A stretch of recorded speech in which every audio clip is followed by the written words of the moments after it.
সাইয়েদনা সালেহ আলাইহিস সালাম আল্লাহর দরবারে হাত তুললেন। আল্লাহ পাক বললেন, চিন্তার কোনো কারণ নাই, আমি তোমাকে মুজিজা দিচ্ছি। আল্লাহর নির্দেশে তখন পাহাড়ের মধ্যে কম্পন সৃষ্টি হলো। আল্লাহর অর্ডারে কাতিব পাহাড়ে আবার কম্পন সৃষ্টি হলো। সামুদ জাতির লোকেরা লক্ষ্য করে দেখলো, বিরাট এই কাতিব পাহাড়ের মধ্যে কম্পন শুরু হয়ে গেল। এবার সেই পাহাড়ের মধ্যে বিশাল এক প্রস্তর খণ্ড, বিশাল একটি পাথরের টুকরা বিস্ফোরিত হয়ে সেখান থেকে আল্লাহর নির্দেশে 10 মাসের গর্ভবতী একটি উটনি বের হয়ে গেল। আল্লাহু আকবার। দুনিয়ার মধ্যে তোমরা যে নিয়ামত পেয়েছো, এই যে ঝর্ণা দ্বারা বাগান, উদ্যান, এরপরে তোমরা যে ক্ষেত খামার পেয়েছো, খেজুর পেয়েছো, এই যে এত এত নিয়ামত পেয়েছো, তারপরে তোমরা পাহাড় কেটে কেটে বাড়ি নির্মাণ করছো। তোমরা কি মনে করছো যে এখানের মধ্যে তোমরা চিরকাল অবস্থান করবে? ফাত্তাকুল্লাহ ওয়া আতিউন, আল্লাহকে ভয় করো আর আমার আনুগত্য করো। ওয়ালা তুতিউ আমরাল মুসরিফিন আল্লাযীনা ইউফসিদুনা ফিল আরদি ওয়ালা ইউসলিহুন। এত নিয়ামত পেয়েও তোমরা জমিনে ফাসাদ সৃষ্টিকারী হয় না, বিশৃঙ্খলা সৃষ্টিকারী হয় না, যারা নিজেদেরকে সংশোধন করে না তাদের মতো তোমরা হয় না। সালেহ আলাইহিস সালাম তার নিজের জাতিকে এই দাওয়াত দিলেন, কিন্তু অবাধ্য এই জাতি এই যে এত কিছু বলে পয়গম্বর সুলভ আচরণ করে, কি চমৎকার দাওয়াত তাদের সামনে তিনি উপস্থাপন করলেন, কি সুন্দর দাওয়াত দিলেন, কিন্তু তারা তার সাথে কি আচরণ করলো, কি প্রতিক্রিয়া দেখালো দেখেন। তারা তখন বলল, ক্বালু ইন্নামা আনতা মিনাল মুসাহহারিন। তারা বলল, সালেহ, আমাদের তো মনে হয় যে তুমি জাদুগ্রস্ত একজন লোক ছাড়া আর কিছুই নও। নাউযু বিল্লাহি মিন। যুগে যুগে অবাধ্য উম্মত, অবাধ্য জাতিরা তাদের নবীদের সাথে এইরকম আচরণ করেছিল। তারা বলল যে, সালেহ, আমরা তো তোমাকে জাদুগ্রস্ত একজন লোক ছাড়া আর কিছুই মনে করি না। তারা আরো বলেছিল, মা আনতা ইল্লা বাশারুম মিসলুনা ফাতি বিআয়াতিন ইন কুনতা মিনাস সাদিকিন। তারা বলেছিল যে তোমাকে তো আমরা আমাদের মতো একজন সাধারণ মানুষ ছাড়া আর কিছুই মনে করছি না। তো সত্যি সত্যি যদি তুমি তোমার নবুয়তের ব্যাপারে সত্যবাদী হয়ে থাকো, তাহলে কোনো নিদর্শন নিয়ে আসো, কোনো মুজিজা নিয়ে আসো। মুজিজা যদি নিয়ে আসো, তাহলে আমরা ব্যাপারটি চিন্তা ভাবনা করে দেখব। সামুদ জাতির লোকেরা সালেহ আলাইহিস সালামকে বলল, ততক্ষণ পর্যন্ত আমরা তোমাকে নবী হিসেবে মেনে নেব না, যতক্ষণ না তুমি তোমার রবের পক্ষ থেকে মুজিজা উপস্থাপন করতে না পারো। যদি তুমি মুজিজা পেশ করতে পারো, তাহলে আমরা তোমাকে নবী হিসেবে মেনে নেব, তোমার রিসালাত, তোমার নবুয়ত আমরা মেনে নেব। সাইয়েদনা সালেহ আলাইহিস সালাম সামুদ জাতির লোকদেরকে তখন বললেন, সত্যি সত্যি কি তোমরা নিদর্শন নিয়ে আসলে, মুজিজা নিয়ে আসলে ঈমান আনবে নাকি? ভালো করে ওয়াদা করো।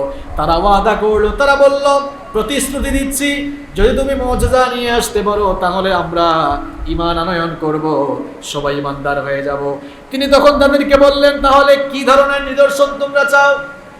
তোমরা তোমাদের পছন্দ অনুযায়ী নিদর্শন বলো, যেরকম বলবা আমার রব আমাকে সেই রকম মুজিজা দিবেন, নিদর্শন দিবেন। তারা এবার তখন আশ্চর্য ধরনের এক মুজিজা নিয়ে আসার জন্য দাবি করলো। আশ্চর্য ধরনের এক মুজিজা নিয়ে আসার জন্য তারা এবার দাবি করলো। তারা বলল যে, সালেহ, তুমি যদি এই যে আমাদের নিকটবর্তী যে পাহাড়, কোনো বর্ণনায় পাওয়া যায় সেই পাহাড়কে কাতিব পাহাড় বলা হতো। তারা বলেছিল, এই যে আমাদের নিকটেই যে পাহাড় কাতিব পাহাড় আছে, এই পাহাড়ের কোনো পাথরের খণ্ড থেকে কোনো পাথর খণ্ড বিস্ফোরিত হয়ে যদি 10 মাসের গর্ভবতী স্বাস্থ্যবান কোনো উটনি তুমি বের করে নিয়ে আসতে পারো, তাহলেই আমরা তোমাকে নবী বলে মেনে নেব। মুজিজাটা কি সহজ নাকি খুব কঠিন? বুঝেছেন কথা? তার জাতির লোকেরা বলল, এই যে আমাদের নিকটবর্তী যে কাতিব পাহাড় আছে, এই পাহাড় থেকে তুমি যদি 10 মাসের গর্ভবতী স্বাস্থ্যবান কোনো উটনি বের করে আনতে পারো, তাহলে আমরা তোমাকে নবী বলে মেনে নেব। সাইয়েদনা সালেহ আলাইহিস সালাম তাদেরকে বললেন, ভালো করে প্রতিশ্রুতি দাও, যদি মুজিজা তোমাদের দাবি মোতাবেক নিয়ে আসতে পারে ঈমান আনবা। সবাই বলেছিল, যদি এই মুজিজা নিয়ে আসতে পারো তাহলে অবশ্যই আমরা ঈমানদার হয়ে যাব। সাইয়েদনা সালেহ আলাইহিস সালাম তিনি তখন সালাত আদায় করলেন। সালাত আদায় করে আল্লাহর দরবারে হাত তুলে তিনি ফরিয়াদ করলেন, আল্লাহ পাক তার নবী সালেহ আলাইহিস সালামের দোয়াকে কবুল করে নিলেন। আর তিনি সালেহ আলাইহিস সালামকে তখন জানিয়ে দিলেন, কোরআনে কারীমের 54 নম্বর সূরা সূরাতুল কমারের 27 নম্বর আয়াতে আল্লাহ তাআলা বলছেন, ইন্না মুরসিলুন নাকাতি ফিতনাতাল লাহুম ফারতাকিবহুম ওয়াসতাবির। তিনি বললেন, হে সালেহ, চিন্তার কারণ নাই, তাদের দাবি অনুযায়ী আমি একটি উটনি নিদর্শন হিসাবে পাঠাচ্ছি, এদের ব্যাপারে ধৈর্য ধরো, অপেক্ষা করো, সবর করো, দেখবা এই উটনির মাধ্যমে তারাই বিপদের মধ্যে নিপতিত হয়ে যাবে। সাইয়েদনা সালেহ আলাইহিস সালাম আল্লাহর দরবারে হাত তুললেন। আল্লাহ পাক বললেন, চিন্তার কোনো কারণ নাই, আমি তোমাকে মুজিজা দিচ্ছি। আল্লাহর নির্দেশে তখন পাহাড়ের মধ্যে কম্পন সৃষ্টি হলো। আল্লাহর অর্ডারে কাতিব পাহাড়ে আবার কম্পন সৃষ্টি হলো। সামুদ জাতির লোকেরা লক্ষ্য করে দেখলো, বিরাট এই কাতিব পাহাড়ের মধ্যে কম্পন শুরু হয়ে গেল।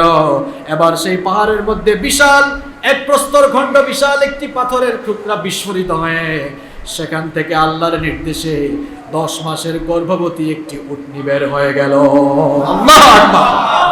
আল্লাহর নির্দেশে সবকিছু হওয়া সম্ভব কিনা? আল্লাহ তাআলা এভাবেই তার অনেক নবীকে মুজিজা দিয়েছেন।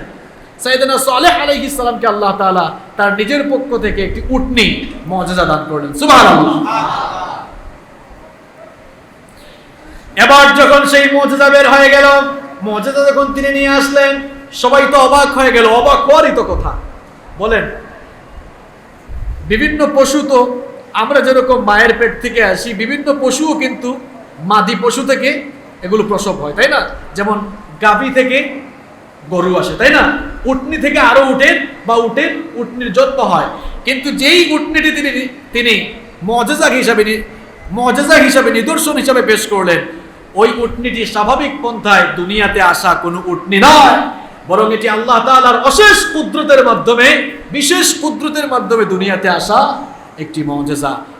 একটি পাথরের খণ্ড বিস্ফোরিত হয়ে সেখান থেকে এই উটনি বের হয়েছে।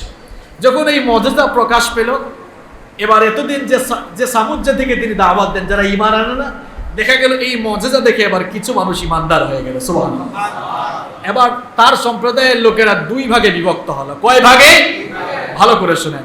কোরআনে কারীমের 27 নম্বর সূরা সূরাতুন নামলের 45 নম্বর আয়াতে আল্লাহ পাক বলছে, ওয়ালাকাদ আরসালনা ইলা সামুদ আখাহুম সালিহা আন ইবুদুল্লাহা ফাইদা হুম ফারিকানি ইয়াখতাসিমুন।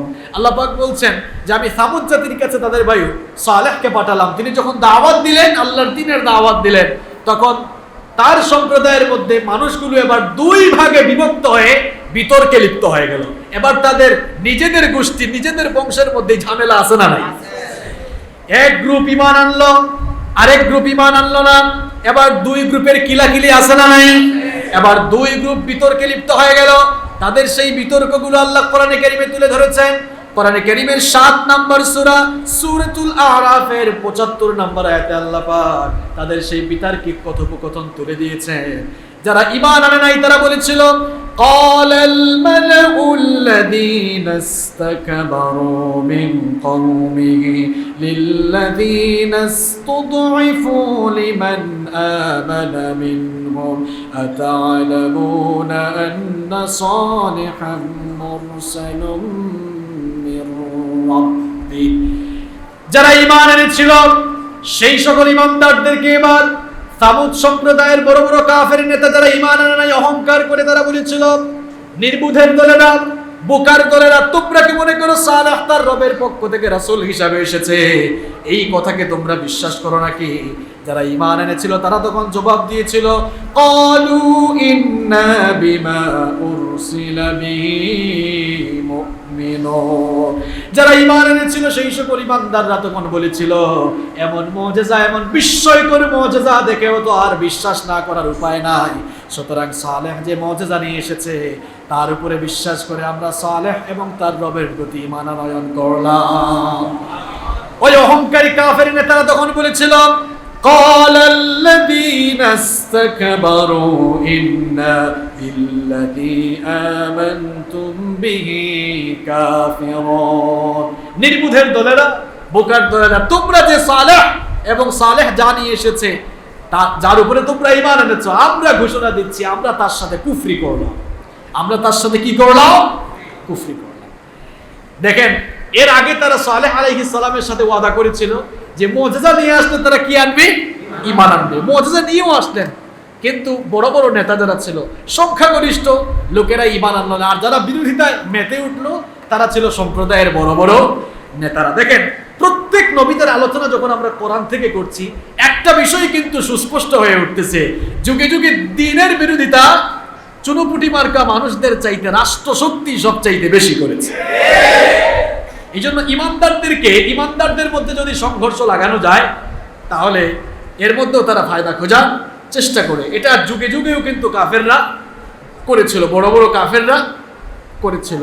এখন এই ধারা কিন্তু বর্তমানে অব্যাহত আছে, ভবিষ্যতে অব্যাহত থাকবে, কারণ এটাই ছিল দ্বীন আর দ্বীন বিরোধীদের মধ্যে চিরন্তন এক দ্বন্দ্ব। বর্তমানে দেখেন, আমরা মুসলমান ঐক্যের জায়গা থেকে আমরা বের হয়ে আমরা নিজেরাই এখন ছোট বড় বিভিন্ন দলে উপদলে বিভক্ত হয়ে আছি। আর এর কারণেই আমরা অধঃপতনের অতল তলদেশে নিপতিত হয়ে যাচ্ছি। আমাদেরকে ধ্বংস করার জন্য এখন আমরা নিজেরাই যথেষ্ট, আমাদেরকে আর অন্য কেউ ধ্বংস করা লাগবে না। আমি তো মাঝে মাঝে বলি যে বর্তমান দুনিয়াতে মুসলমানরা এখন ফুটবলের ভূমিকায় আছে। ফুটবলকে সবাই কি করে, চুমু দেয় নাকি লাথি দেয়? কথা কন না কেন? ফুটবলকে যে যেদিকে পায় সেই শুধু লাথি দেয়। যখন দুই দল খেলে যেই পায় সে লাথি দেয়, ঠিক না? তবে মাঝে মাঝে হেড দেয়, মাঝে মাঝে কি দেয়? হেড। বুঝেন তো আপনারা? তা আমরা হয়ে গিয়েছি এখন ফুটবলের মতো, আমাদেরকে সামনেও লাথি দেয়, পিছনেও লাথি দেয়, ডানেও দেয়, বামেও দেয়, ঠিক কিনা? অথচ আমরা ছিলাম সেই জাতি যারা গোটা দুনিয়াকে শাসন করেছিল। এখন আমরাই গোটা দুনিয়ায় অধঃপতনের অতল তলদেশে নিপতিত হয়ে যাচ্ছি, কারণ আমরা নিজেরাই ছোট বড় বিভিন্ন দলে উপদলে বিভক্ত হয়ে আছে। আমরা কেউ হানাফি, কেউ সুন্নি, কেউ ওয়াহাবি, কেউ লামাযহাবি, আবার সুন্নি কেউ বলে ঠান্ডা, আবার কেউ বলে গরম, এরকম আছে না নাই? এইরকম দলে উপদলে বিভক্ত হওয়ার কারণে গোটা দুনিয়ায় আমরা লাঞ্ছনা আর অপমানের শিকার হচ্ছি, ঠিক কিনা? আমরা এখন পারস্পরিক হিংসা নিন্দায় এতটাই নিপতিত হয়ে আছি যে এক মুসলমান ভাই আরেক মুসলমান ভাইকে ছোটখাটো মতপার্থক্যের কারণে দেখতেই পারে না, সহ্য করতেই পারে না। ছোট ছোট মতপার্থক্যের কারণে এখন আমাদের মধ্যে এত বিভেদ হয়েছে যে একজন আরেকজনকে পাইলেই তার গোষ্ঠী শুদ্ধ একেবারে শেষ করে দেয়, আছে না? প্রিয় ভাইয়েরা, মতভেদ থাকতে পারে, ইখতিলাফ থাকতে পারে, ইখতিলাফের কারণে ইফতিরাক হওয়াটা কাম্য নয়। আমাদের মধ্যে মতভেদ থাকতে পারে, মতভেদের কারণে দলভেদ করা যাবে না। মতভেদটা আগেও ছিল, এটা সাহাবীদের জামানায় ছিল। দেখবেন আপনারা একই আমলের ব্যাপারে অনেক সময় বিভিন্ন রেওয়ায়াত আছে না নাই? মতভেদটা এটা ইসলামের একটা বিউটি, ইসলামের একটা সৌন্দর্য, কিন্তু মতভেদের কারণে দলভেদ হওয়া যাবে না। মতভেদটা ভালো, মতভেদের কারণে যারা দলভেদ হয়ে যাবে তারা কঠিন শাস্তির সম্মুখীন। আমরা এখন ছোট ছোট মতপার্থক্যের কারণে এক ভাই আরেক ভাইকে দেখতেই পারে না। হানাফিদের মসজিদে আহলে হাদিসের ভাইরা ঢুকতে পারে না, আহলে হাদিসের ভাইদের মসজিদে হানাফিরা ঢুকতে পারে না। এখন এই যে মসজিদকে আমরা ভাগ করে ফেলেছি, হানাফি মসজিদ, আহলে হাদিস মসজিদ, আছে না? কি বলেন, আমাদের দেশে নাই? মসজিদকে ভাগ করার অধিকার কে আপনাকে দিয়েছে? আবার আমরা কেউ নিজেরা হকের ডিলার হয়ে আছে, আমাদের বাইরে সবাই ভ্রান্ত, এরকম আছে না নাই? প্রিয় ভাইয়েরা, আমরা যেই কথা বলছিলাম যে সালেহ আলাইহিস সালাম যখন মুজিজা নিয়ে আসলেন, তখন তার সম্প্রদায়ের মধ্যে কয় গ্রুপ হয়ে গেল? এক গ্রুপ মুজিজা দেখে ঈমান আনলো, আরেক গ্রুপ ঈমান আনলো না। যারা ঈমান আনলো না, যারা ঈমান আনছে তাদেরকে বললো যে তোমরা তো নির্বোধ, তোমরা কি এখনো মনে করো যে সালেহ তার রবের পক্ষ থেকে রাসূল হিসাবে এসেছে? তখন যারা ঈমানদার তারা বলেছিল অবশ্যই আমরা মনে করি, কারণ এই বিশেষ কুদরত দেখার পরেও আর আমাদের মনে সন্দেহ থাকার কথা না যে সালেহ আলাইহিস সালাম তিনি আল্লাহর নবী। আমরা ঈমান আনলাম, ঈমান এনে মুসলমান হয়ে গেলাম, সুবহানাল্লাহ। যারা ঈমান আনলো না সেই সকল লোকদেরকে সম্বোধন করে এবার সাইয়েদনা সালেহ আলাইহিস সালাম বললেন, কোরআনে কারীমের 27 নম্বর সূরা সূরাতুন নামালের 46 নম্বর আয়াত থেকে আল্লাহ পাক বর্ণনা করছে, قال يا قوم لم تستعجلون بالسيئة قبل الحسنة لولا تستغفرون الله لعلكم ترحمون তিনি তখন বলেছিলেন, হে আমার সম্প্রদায়ের লোকেরা, কল্যাণের পরিবর্তে তোমরা অকল্যাণকে কেন ত্বরান্বিত করতে চাইছো? অথচ তোমরা তোমাদের এই কর্মকাণ্ডের কারণে যদি ইস্তিগফার করতে, তোমরা যদি ক্ষমা প্রার্থনা করে ঈমান আনতে, সেটাই তোমাদের জন্য কল্যাণকর হতো। সেই সকল অহংকারী নেতারা তখন জবাব দিয়েছিল, ক্বালু তায়্যারনা বিকা ওয়া বিমান মা'আক قال طائركم عند الله بل أنتم قوم تفتنون তারা তখন বলেছিল, সালেহ তুমি ভালো করে শোনো, তুমি আর তোমার সাথে যারা আছে এরা সবাই হচ্ছে পথভ্রষ্ট লোক, তোমরা সবাই অশুভ, তোমাদের মধ্যে কোনো কল্যাণ নেই। সাইয়েদনা সালেহ আলাইহিস সালাম তখন বললেন, ক্বালা তাইরুকুম ইনদাল্লাহি বাল আনতুম কওমুন তুফতানুন। তিনি তখন বললেন, তোমাদের মধ্যে অশুভ রয়েছে, বরং তোমরাই এক ফিতনার মধ্যে, পরীক্ষার মধ্যে নিপতিত হয়ে গেছো। এই মুজিজা আসার পরেও তারা যখন ঈমান আনলো না, এবার সাইয়েদনা সালেহ আলাইহিস সালাম তার কাছে আসা সেই মুজিজা কি ছিল? 10 মাসের গর্ভবতী একটি স্বাস্থ্যবান উটনি ছিল। এবার সেই উটনির ব্যাপারে, সেই মুজিজার ব্যাপারে তার সম্প্রদায়ের লোকদেরকে তিনি সতর্ক করলেন। কি সতর্কবাণী দিলেন? কোরআনে কারীমের 11 নম্বর সূরা হুদের 64 নম্বর আয়াতে আল্লাহ তুলে দিলেন, তিনি বললেন, ওয়া কওমি হাদিহি নাকাতুল্লাহি লাকুম আয়া ফাদরুহা তাকুল ফি আরদিল্লাহ ওয়ালা তামাসসুহা বিসুইন ফায়াখুযাকুম আযাবুন করিব। তিনি তার সম্প্রদায়ের লোকদেরকে বললেন, হ্যাঁ আমার সম্প্রদায়ের লোকেরা, এই হচ্ছে আল্লাহ তাআলার পক্ষ থেকে আসা বিশেষ উটনি, বিশেষ মুজিজা। সুতরাং তার প্রতি তোমরা কোনো অনিষ্ট করো না, তার কোনো ক্ষতি করো না। এটা আল্লাহর জমিনে নির্দ্বিধায় যেন চলাফেরা করতে পারে এই ব্যবস্থা করে দিও, তার কোনো অনিষ্ট করো না। যদি তোমরা তার কোনো অনিষ্ট বা ক্ষতি সাধন করো, তাহলে আল্লাহর গজব থেকে তোমরা বাঁচতে পারবা না। সতর্কবাণী দিলেন, খবরদারের ক্ষতি করো না।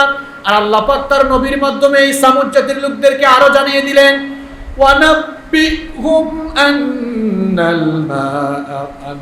الْمَاءَ قِسْمَةٌ بَيْنَهُمْ كُلُّ شِرْبٍ مُحْتَضَرٍ। আল্লাহ পাক বললেন, হে আমার নবী সালেহ, আপনি আপনার অবাধ্য জাতিকে বলে দিন, এটি হচ্ছে নাকাতুল্লাহ, এটি আল্লাহ তাআলার উটনি। আচ্ছা, এখন এখানে একটা প্রশ্ন দাঁড়ায়, নাকাতুল্লাহ এটি আল্লাহ তাআলার উটনি বলা হলো, পৃথিবীতে যত প্রাণী আছে, পশু আছে, সবই তো আল্লাহ তাআলার সৃষ্টি, কিন্তু এখানে এই উটনিটিকে নাকাতুল্লাহ, আল্লাহ তাআলার উটনি বলা হলো কেন? এর সিগনিফিকেন্স কি? এর কারণ কি? এর কারণ হচ্ছে, পৃথিবীর অন্যান্য উটনি বা অন্যান্য পশুগুলো স্বাভাবিক প্রক্রিয়ায় যেভাবে দুনিয়াতে আসে, ওই প্রক্রিয়ায় এই উটনিটি দুনিয়াতে ওভাবে আসে নাই, বরং আল্লাহ তাআলার এক বিশেষ কুদরতের মাধ্যমে এই উটনিটি মুজিজা হিসেবে প্রকাশ পেয়েছিল। এই জন্য কোরআনে কারীমে এই উটনিটিকে নাকাতুল্লাহ বা আল্লাহ তাআলার উটনি বলে সম্বোধন করা হয়েছে। আবার এই উটনির আরেকটি বিশেষত্ব ছিল, এই উটনি যখন পানি পান করত, সামুদ জাতির লোকেরা এবং সামুদ জাতির পশুর পাল যেই কুয়া থেকে পানি পান করত, ওই উটনি যদি ওই কুয়া থেকে পানি পান করত, তাহলে অন্য কেউ আর পানি পান করার সুযোগ পেত না। সব পানি, কুয়ার সব পানি সে একাই পান করে ফেলত। আল্লাহু আকবার।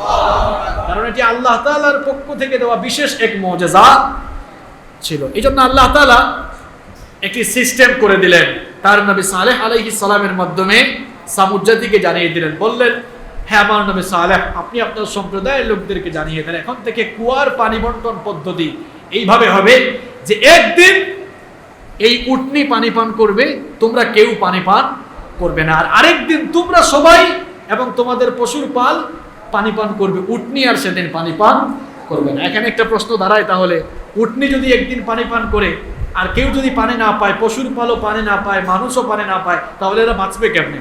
আল্লাহ তাআলা এর বিকল্প একটি ব্যবস্থা করে দিয়েছিলেন।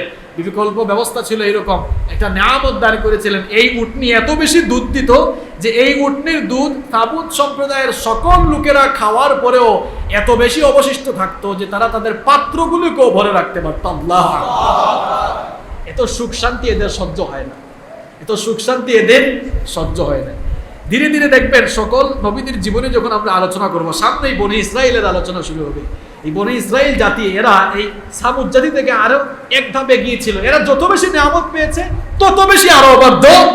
এত সুখ শান্তি তাদের কপালে আর ভালো লাগে নাই। আল্লাহ তাআলা সিস্টেম করলেন যে একদিন উটনি পানি পান করবে, আরেকদিন তারা সামুদ জাতির লোকের এবং তাদের পশুর পাল পানি পান করবে। কোরআনে কারীমের 26 নম্বর সূরা সূরাতুশ শুআরা এর 155 থেকে 156 নম্বর আয়াতে আল্লাহ পাক বর্ণনা করছেন, সালেহ আলাইহিস সালাম বললেন, ক্বালা হাযিহি নাকাতুল লাহা শিরবুন ওয়া লাকুম শিরবু ইয়াউমিন মা'লুম। তিনি বললেন এটি হচ্ছে আল্লাহর উটনি, সে একদিন পানি পান করবে আর তোমরা একদিন পানি পান করবে। আর খবরদার, সাবধান, ওয়ালা তামাসসুহা বিসুইন ফায়াখুযাকুম আযাবু ইয়াউমিন আযীম। এর বিপরীত কোনো কাজ যদি তোমরা করো, আল্লাহর দেওয়া বিধানের বিপরীত কোনো কাজ করে তোমরা যদি এর ক্ষতি সাধন করো, অনিষ্ট করো, তাহলে আমি সাবধান করছি আল্লাহর কঠিন আযাব থেকে তোমরা রেহাই পাবা। এবার দেখেন, কয়েকদিন এরকম চলতে লাগলো। কয়েকদিন এইরকম চলতে থাকার পর যারা ঈমান আনে নাই সেই সকল অহংকারী নেতারা মিলে মিটিং করলো, সিদ্ধান্ত করলো, দেখো এই ব্যাপারটি তো মানা যায় না। একদিকে আমরা দুধ পান করছি, আমরা দুধও পান করতে চাই, দুধও পাইতে চাই, আবার কুয়ার পানি আমরা একদিনও পান করা বাদ দিতে চাই না, সব পাইতে চাই। কিছু মানুষ আছে না এরকম, সব নিতে চায়। তারা সিদ্ধান্ত নিল ব্যাপারটি তো মানা যায় না, আমরা এই উটনিটিকে তো একদিন ভাগ দিতে পারি না। সিদ্ধান্ত নিল যে চলো আমরা এটিকে মেরে ফেলি, এটিকে আমরা হত্যা করে ফেলি। তখন তারা সিদ্ধান্ত নিল এটিকে হত্যা করে ফেলবে। আল্লাহ তাআলা কোরআনে কারীমের 17 নম্বর সূরা সূরাতুল ইসরা এর 59 নম্বর আয়াতে তুলে দিলেন, ওয়া আতাইনা সামুদান নাকাতা মুবসিরাতান ফাযালামু বিহা ওয়া মা নুরসিলু বিল আয়াতি ইল্লা তাখওয়িফা। আল্লাহ তাআলা বলছেন যে সামুদ জাতিকে আমি নিদর্শন হিসাবে, মুজিজা হিসাবে বিশেষ এক উটনি দিয়েছিলাম, কিন্তু এই উটনির উপরেও তারা জুলুম করেছিল। সবাই মিলে সিদ্ধান্ত নিল আল্লাহ তাআলার পক্ষ থেকে আসা সাইয়েদনা সালেহ আলাইহিস সালামের জন্য আল্লাহ তাআলার পক্ষ থেকে আসা সেই বিশেষ মুজিজা উটনিটিকে তারা হত্যা করে ফেলবে। এবার তারা হত্যা করার জন্য সিদ্ধান্ত নিল তাদের সম্প্রদায়ের 2 জন সুন্দরী নারী। এবার সেই কাজটি সুন্দর করে আঞ্জাম দিল। সুন্দরী 2 নারী এবার 2 যুবককে তাদের রূপ আর যৌবন দ্বারা আকৃষ্ট করলো। তারা তখন বলল, তোমরা যদি এই উটনিকে হত্যা করতে পারো তাহলে আমরা আমাদের রূপ যৌবন তোমাদের কাছে বিলিয়ে দেব, চাইলেই তোমরা আমাদেরকে ভোগ করতে পারবা কিংবা আমাদেরকে বিয়ে করতে পারবা। ওই দুষ্ট 2 যুবক এই নারীদের রূপ আর যৌবনের প্রতি অ্যাট্রাক্টেড হয়ে, আসক্ত হয়ে তারা এবার এই নাফরমানিমূলক কাজ আঞ্জাম দিল। তারা এবার এই উটনিটিকে হত্যা করে ফেললো সকল কাফেরদের সম্মিলিত সিদ্ধান্তে। আর ওই দুইজন লোকের মাধ্যমে এবার এই কাজটি সম্পাদন হয়ে গেল।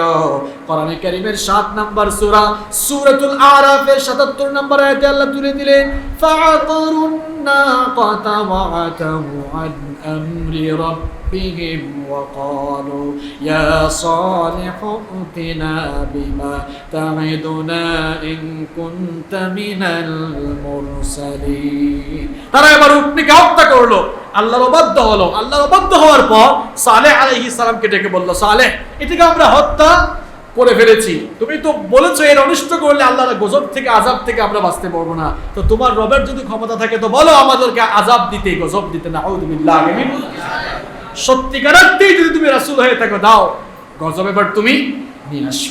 সাইয়েদনা সালেহ আলাইহিস সালাম জবাবে বললেন, ফাতাওয়াল্লা আনহুম ওয়া ক্বালা ইয়া কওমি লাকাদ أبلغتكم رسالة ربي ونصحت লাকুম ওয়ালাকিন লা তুহিব্বুনান নাসিহিন। তিনি তার সম্প্রদায়ের লোকদের কাছ থেকে এবার মুখ ফিরিয়ে নিলেন আর বললেন, আমি আমার কাছে আসা রিসালাতের দায়িত্ব সম্পন্ন করেছি, তোমাদের কাছে আমি আমার রিসালাত পৌঁছে দিয়েছি, উপদেশ পৌঁছে দিয়েছি, কিন্তু তোমরা এমন কপাল পোড়া, তোমরা আমার রিসালাতও মানলা না, আমার দেওয়া উপদেশও তোমরা মানলা না, বরং তোমরা উটনীটিকে হত্যা করে ফেললা। নাফরমানের দল, ভালো করে শুনে রাখো, কোরআন কারীমের 11 নম্বর সূরা, সূরা হুদের 65 নম্বর আয়াতে আল্লাহ তুলে দিয়েছেন, ফাআকারুহা ফাকালা তামাত্তাউ ফি দারিকুম সালাসাতা আইয়াম যালিকা ওয়াদুন গায়রু মাকযুব। তিনি বললেন, তোমরা তো হত্যা করে ফেললে নাফরমানের দল, 3 দিন অপেক্ষা করো, 3 দিন পরেই গজব আসতেছে। আল্লাহু আকবার। এটা এমন গজব যার থেকে তোমরা রেহাই পাবা। এবার তারা কিউরিসিটি নিয়ে জানতে চাইল, সালেহ কে আবার আমাদেরকে গজব দিয়ে ধ্বংস করবে? বর্তমান দুনিয়ার সব চাইতে শ্রেষ্ঠ জাতি আমরা, আমাদের শক্তিও বেশি, আমাদের সামর্থ্যও বেশি, আমাদের ধন দৌলতও বেশি, ধন দৌলতার প্রাচুর্যের মালিক আমরা, শক্তি সামর্থ্যও বেশি, কে আমাদেরকে ধ্বংস করবে? তাও মাত্র 3 দিনের ভেতরে। তাদের চিন্তাই আসতেছিল না সেই জামানার দুনিয়ার সবচাইতে সুপার পাওয়ার, সবচাইতে বেশি ক্ষমতার অধিকারী ছিল এই সামুদ জাতি।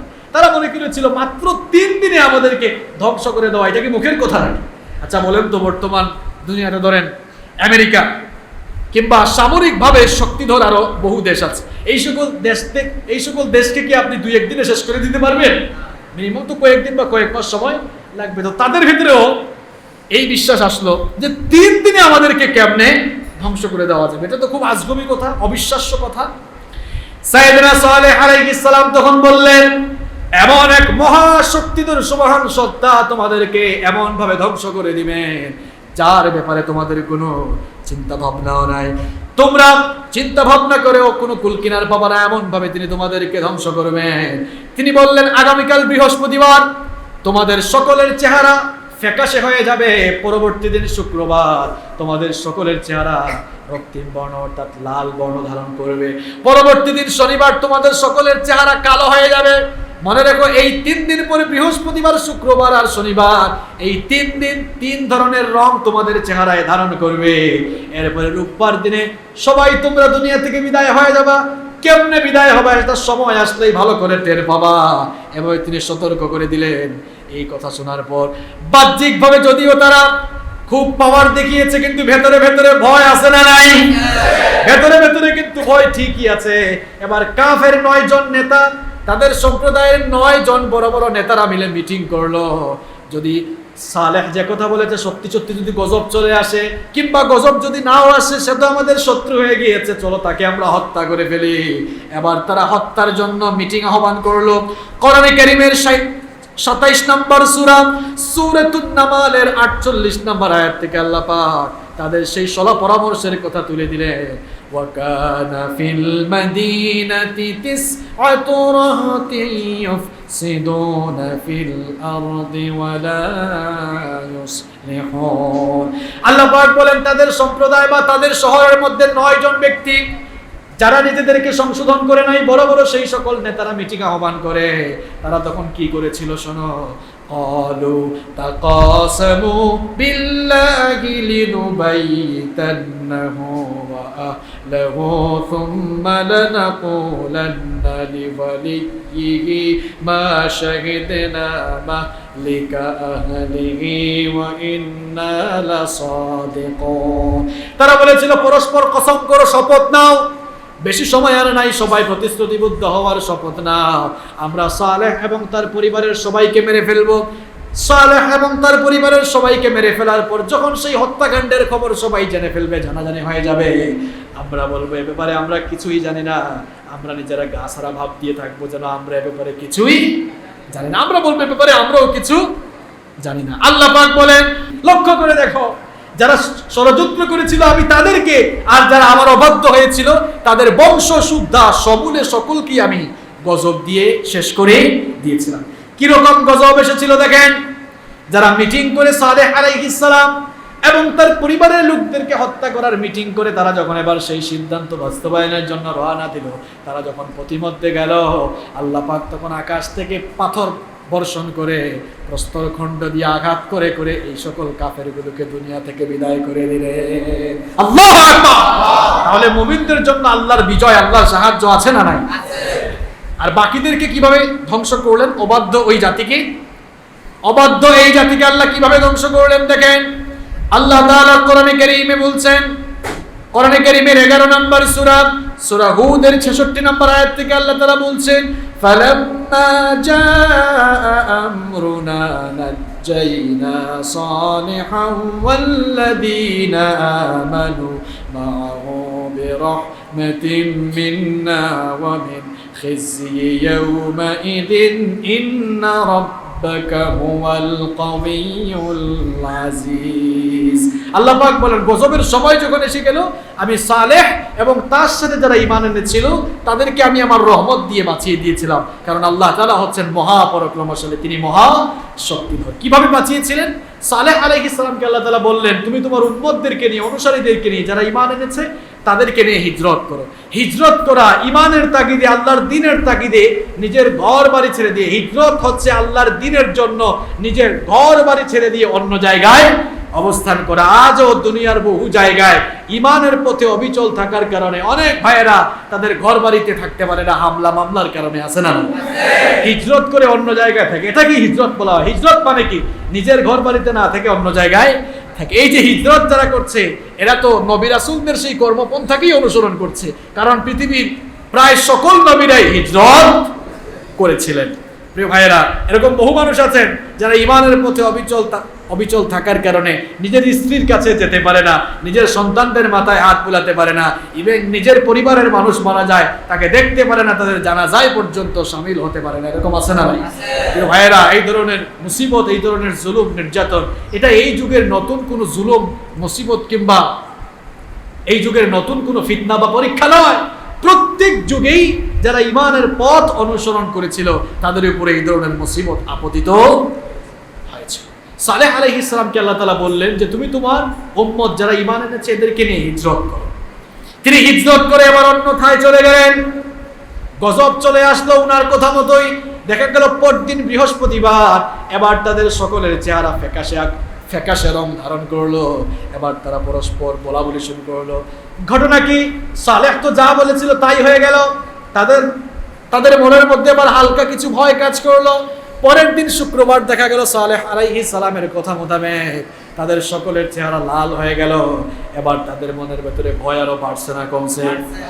আরেকটু বাড়লো।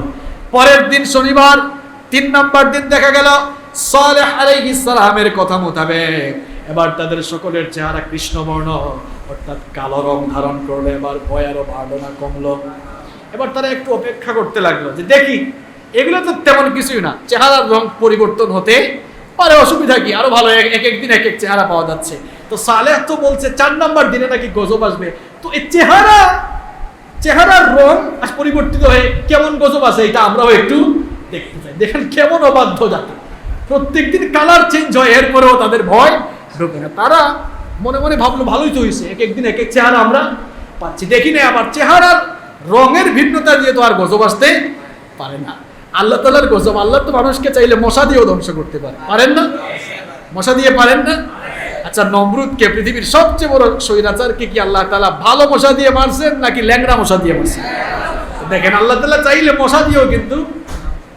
এজন্য খোদাদ্রোহিতা বেশি করা যাবে না, বেশি করা যাবে না।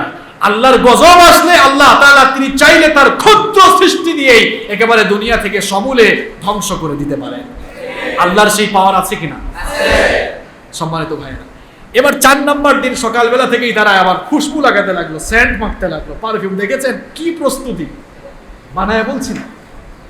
এবার তারা খুশবু লাগাতে লাগলো আর খুব আকাঙ্ক্ষা নিয়ে সবাই বসলো, দেখি তো কিরকম গজব আসে। গজব এবার কেমনে আসলো দেখেন। কোরআনে কারীমে সূরা হুদের 67 নম্বর আয়াতে আল্লাহ তাআলা বলছেন, وَأَخَذَ الَّذِينَ ظَلَمُوا الصَّيْحَةُ فَأَصْبَحُوا فِي دِيَارِهِمْ جَاثِمِينَ। গজব এমন ভাবে আসলো, সকালবেলা তারা ঘুম থেকে উঠলো, দেখলো সূর্যও ঠিক মতো উঠছে, সূর্য ওঠার পর যখন সূর্যের আলো একটু ঝলঝল করলো, হঠাৎ করে তারা দেখলো আকাশের মধ্যে একটু বিকট আওয়াজ হলো। বিকট আওয়াজ হলো। মাঝে মাঝে আপনারা দেখবেন ঝড় তুফানের সময় বজ্রপাত হয় না, বজ্রপাতের মতো না, বরং এর চাইতে আরো বিকট আওয়াজ দিল। এবার তাদের মনে একটু কম্পন সৃষ্টি হলো, কি ব্যাপার, সূর্য উঠলো আবার ওইদিকে আওয়াজ, ঘটনা কি? আওয়াজ হওয়ার সাথে সাথে আবার দেখা গেল ভূমিকম্প শুরু হয়ে গেল। এমন ভাবে ভূমিকম্প শুরু হলো, আল্লাহ তাআলা বলছেন وَأَخَذَ الَّذِينَ ظَلَمُوا الصَّيْحَةُ فَأَصْبَحُوا فِي دِيَارِهِمْ جَاثِمِينَ। পৃথিবীতে মনে হয় এমন ভূমিকম্প আসলে সামুদ জাতিকে আল্লাহ তাআলা যে ভূমিকম্প দিয়ে ধ্বংস করেছেন, পৃথিবীর মানুষ তো আর এই ভূমিকম্প দেখে নাই। এমন ভূমিকম্প আল্লাহ তাআলা দিয়েছেন, সামুদ জাতির লোকেরা বিশাল বিশাল অট্টালিকা তৈরি করেছিল, এমন ভূমিকম্প আল্লাহ তাআলা দিলেন, এই ভূমিকম্পের মাধ্যমে বিশাল বিশাল প্রাসাদগুলো একেবারে মাটির সাথে গুড়িয়ে গেল। আল্লাহু আকবার। আর এদের অবস্থা আল্লাহ এমন করে দিলেন, ফাসবাহু ফি দিয়ারিহিম জাসিমিন। আল্লাহ কোরআনে বলছেন এরা তাদের নিজেদের ঘরের মধ্যেই নিম্নমুখী হয়ে পতিত হয়ে গেল। অর্থাৎ এমন ভাবে আল্লাহ তাদেরকে দুনিয়া থেকে বিদায় করলেন, এদের ঘর বাড়ি দেখলে আল্লাহ তাআলা বলছেন কাআল্লাম ইয়াগনাউ ফিহা। সূরা হুদের 68 নম্বর আয়াতে আল্লাহ বলছেন কাআল্লাম ইয়াগনাউ ফিহা, এদের ঘর বাড়িগুলো দেখলে মনে হবে যেন দুনিয়াতে কোনোদিনও এই জায়গায় ঘর বাড়ি ছিল না। এইরকম অস্তিত্বহীন আল্লাহ তাআলা এদেরকে করে দিয়েছিলেন। এমন ভাবে আল্লাহ তাআলা এদেরকে ধ্বংস করে দিয়েছেন। প্রিয় ভাইয়েরা, এভাবেই সালেহ আলাইহিস সালাম তার সম্প্রদায়ের কাছে দাওয়াত দিয়েছিলেন। তার সম্প্রদায়ের কিছু লোকেরা তার মুজিজা দেখে ঈমান এনেছিল, আর যারা ঈমান আনে নাই অবাধ্য হয়েছিল এবং মুজিজাকেও এবং সেই মুজিজা উটনিকেও যারা হত্যা করে ফেলেছিল, এদেরকে আল্লাহ তাআলা এভাবেই সমূলে ধ্বংস করে দিয়েছিলেন।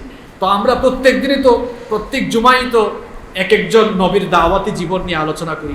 শুধু আলোচনা কিংবা কাহিনী শুনে মজা নেওয়াই আমাদের উদ্দেশ্য না, বরং এর থেকে কিছু শিক্ষা, কিছু মেসেজ, কিছু লেসন নিয়ে আমাদেরকে বাড়ি ফিরতে হবে। এই যে সালেহ আলাইহিস সালাম এবং সামুদ জাতির এই ধ্বংসলীলা থেকে আমাদের জন্য 10টি শিক্ষা রয়েছে। কয়টি? নাম্বার 1, 1 নম্বর হচ্ছে অবিশ্বাসী যারা, কাফের যারা, এরা মূলত যুগে যুগে আল্লাহ তাআলার শরীয়তের সাথে কিংবা নবী রাসূলদের সাথে তারা যে আচরণ করে, সীমালঙ্ঘন করে, এর কারণ ছিল মূলত দুনিয়াবি স্বার্থে তারা এগুলো করত। কারণ তারা ভালো করেই জানতো যদি তারা ঈমান এনে ফেলে তাহলে তাদের দুনিয়াবি স্বার্থ কিংবা দুনিয়ায় তাদের যে নেতৃত্ব কর্তৃত্ব রয়েছে সেগুলো তারা হারিয়ে ফেলতে পারে। এই জন্য তারা নবীদের বিরোধিতা করত। এই রকম মানুষ বর্তমান দুনিয়াতে এখন আর নাই। বর্তমান দুনিয়ায়ও কিছু মানুষ দাড়িওয়ালা, টুপিওয়ালা দেখলেই তাদের চুলকানি উঠে, মলম ছাড়াই চুলকানি উঠে, এরকম কিছু মানুষ আছে না? তারা এই যে দ্বীনের বিরোধিতা করে কেন? কারণ তারা ভালো করেই জানে যে আল্লাহর জমিনে আল্লাহর দ্বীন বা আল্লাহর কোরআনের শাসন, ইসলামের শাসন যদি কায়েম হয়ে যায় তাহলে তো তারা দুর্নীতি করতে পারবে না, তারা তো ঘুষ খাইতে পারবে না, নিজেরা সেকেন্ড হোম অন্য দেশে বানাতে পারবে না। এই দুর্নীতি কিংবা তারা তাদের স্বার্থ, দুনিয়াবী স্বার্থ হারিয়ে ফেলবে বলে তারাও একজোট হয়ে আল্লাহর দ্বীনের বিরোধিতা করে। ঠিক কি না? সালেহ আলাইহিস সালামের দাওয়াতি জীবন এবং সামুদ জাতির ধ্বংসলীলা থেকে আমাদের জন্য 2 নাম্বার শিক্ষা হচ্ছে আল্লাহ তাআলার দ্বীনের বিরুদ্ধে যেই শাসক কিংবা যেই সমাজের নেতাগণ জুলুম করে তাদের কারণে ওই সমাজে গজব নেমে আসা অবশ্যম্ভাবী হয়ে দাঁড়ায়। 3 নম্বর শিক্ষা হচ্ছে মানুষকে বিপথে নেওয়ার জন্য শয়তানের সবচেয়ে বড় হাতিয়ার হচ্ছে নারী এবং অর্থ সম্পদ। আপনারা জানেন যেই উটনিটিকে হত্যা করা হয়েছিল, ওই উটনি হত্যার জন্য যেই 2 যুবককে প্ররোচিত করা হয়েছিল, ওই যুবকগুলোকে কিন্তু প্ররোচিত করেছিল 2 নারী। পৃথিবীতে শয়তান মানুষকে জাহান্নামের পথে নেওয়ার জন্য তার সবচেয়ে বড় 2টা হাতিয়ার, 1 নম্বর নারী আর 2 নম্বর হচ্ছে অর্থ সম্পদ। এজন্য প্রিয় ভাইয়েরা, নারীর ফিতনা থেকে বেঁচে থাকতে হবে। আর 2 নম্বর হচ্ছে অর্থ সম্পদ। আপনাকে আল্লাহ তাআলা সহায় সম্পদ দিয়েছেন বলেই আপনি আপনার এই ধন দৌলত কিংবা প্রাচুর্য দিয়ে আল্লাহর দ্বীন বিরোধী কাজ করতে পারেন না, বরং আপনার এই ধন দৌলত, প্রাচুর্য এগুলো আল্লাহর দ্বীনের পথে খরচ করতে হবে। আল্লাহ আমাদেরকে তৌফিক দিন। 4 নম্বর শিক্ষা হচ্ছে হটকারী এবং পদগর্বী নেতারা সাধারণত চাটুকার এবং চক্রান্তকারী হয়ে থাকে এবং ইমানদারদের বিরুদ্ধে এরা সাময়িকভাবে জয়ী হয়, কিন্তু অবশেষে তারা সমূলে ধ্বংস হয়ে যায়। 5 নম্বর শিক্ষা হচ্ছে আল্লাহ তাআলা তার বান্দাদেরকে অগণিত নিয়ামত রাজি দান করেন। যারা নিয়ামত পেয়ে নিয়ামতের শুকরগুজারি হয়, আল্লাহ তাদেরকে নিয়ামত কি করেন? বাড়িয়ে দেন। আর নিয়ামত পেয়েও যারা নাশুকরি করে, তাদের জন্য শাস্তি আছে না নাই? 6 নম্বর শিক্ষা হচ্ছে, যারা অহংকারী হয়ে যায়, অহংকারী লোকদের অন্তরকে আল্লাহ তাআলা ধীরে ধীরে শক্ত বানিয়ে দেন। এদের দিল আর কখনো নরম হয় না। এই জন্য তারা গজব দেখলেও অন্তর আর তাদের নরম হয় না। এজন্য দিন দিন তারা আস্তে আস্তে দিনের পথ থেকে বিচ্যুত হয়ে যায়। এই জন্য প্রিয় ভাইয়েরা, অহংকার থেকে আমাদেরকে বেঁচে থাকতে হবে। এখন তো অহংকার আলেমদের ভিতরেই বেশি ঢুকে গিয়েছে। আমরাই হক, আহলে হকের ঢিলার আছে না নাই? আমরাই হক, বাকি সব বাতিল, পথভ্রষ্ট। এরকম হওয়া যাবে না। ভিন্ন মতের মানুষদের প্রতি শ্রদ্ধাবোধ থাকতে হবে। আল্লাহ তাআলা আমাদেরকে হেফাজত করুন, বলেন আমিন। 7 নম্বর শিক্ষা হচ্ছে, আল্লাহ তাআলা জালেমদেরকে ধ্বংস করেন যেন অন্যরা সেখান থেকে শিক্ষা নিতে পারে। এই যে যুগে যুগে আল্লাহ তাআলা বিভিন্ন জনপদকে ধ্বংস করেছেন, এখান থেকে আমাদেরকে শিক্ষা গ্রহণ করতে হবে। 8 নম্বর শিক্ষা হচ্ছে যে আল্লাহ তাআলা সংশোধনকামী জনতাকে কখনো ধ্বংস করে দেন না। অর্থাৎ যারা ভুল বুঝে তাওবা করে ফেলে, সেই সকল তাওবাকারী মানুষদেরকে আল্লাহ কখনো ধ্বংস করে দেন না বা শাস্তি দেন না। 9 নম্বর শিক্ষা হচ্ছে, কখনো কখনো দুই একজনের অপরাধের কারণে গোটা জাতির উপরেই গজব নেমে আসতে পারে। এই জন্য হকের পক্ষে আপনাকে থাকতে হবে। আপনি যদি হকের পক্ষে কথা না বলেন, নীরব থাকেন, চুপ থাকেন, তাহলে গজব আসলে যে ব্যক্তি নীরব থেকে চুপ থেকেছে, তাকে সুদ্ধা তার উপরেও গজব নাজিল হবে। নাম্বার 10 নম্বর এবং ফাইনালি যে লেসন আমরা আজকের এই আলোচনা থেকে আজকে পেলাম, সেটি হচ্ছে সত্য এবং মিথ্যার দ্বন্দ্ব হচ্ছে চিরন্তন। আর অবশেষে মিথ্যাপন্থীরা বা যারা বাতিলের অনুসারী, তারা সবাই ধ্বংস হয়ে যায়। আর সত্যপন্থী লোকদেরকে বিজয় দান করেন কে? আল্লাহ তাআলা আমাদের সকলকে নবীদের অনুসারী হয়ে সত্যপন্থী লোক হওয়ার তৌফিক দান করুন। আমরা বলি আমিন। হাদা মা ইনদি ওয়াল ইলমু ইনদাল্লাহ। আসসালামু আলাইকুম ওয়া রাহমাতুল্লাহি ওয়া বারাকাতুহু।